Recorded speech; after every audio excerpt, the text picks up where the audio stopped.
ఇప్పటి వరకు ఒక లెక్క, ఇక నుంచి మరో లెక్క అంటూ కూటమి ప్రభుత్వాన్ని హెచ్చరించారు AP JAC Amaravati chairman Bopparaju Venkateswarlu. AP JAC Amaravati కార్యవర్గ సమావేశం జరిగింది.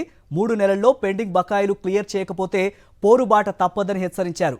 ప్రభుత్వం ఏర్పడి ఏడాది దాటినా ఒక్క సమస్య కూడా పరిష్కారం కాలేదని ఆగ్రహం వ్యక్తం చేశారు. ఒక్కో ఉద్యోగికి 3 నుంచి 5 లక్షలు, రిటైర్డ్ ఉద్యోగులకి 15 నుంచి 20 లక్షల వరకు బకాయిలు ఉన్నాయన్నారు.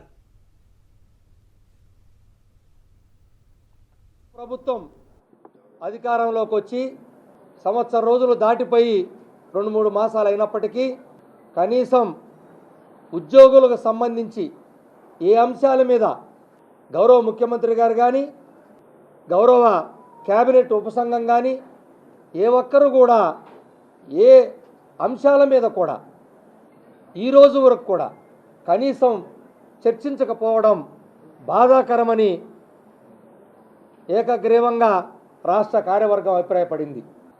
మా బకాయిలు వేల కోట్ల ఉన్న సంగతి గౌరవ ముఖ్యమంత్రి గారే స్వయంగా అసెంబ్లీలో ప్రకటించారు. ఇప్పుడు బకాయిల మాట సంగతి లేదు, పిఆర్సీ లేదు, డిఏ లేవు, ఐఆర్ లేదు, ఏ చర్చ లేదు. మరి ఒక్కొక్క ఉద్యోగికి మాకు రావాల్సిన బకాయిలు సూచాయగా ఈరోజు లెక్కలు తీస్తే 3 నుంచి 5 లక్షల దాకా ఒక్కొక్కరి ఉద్యోగికి బకాయి ఉంది. ఇంతవరకు ఒక లెక్క, ఇప్పటి నుంచి ఇంకొక లెక్క.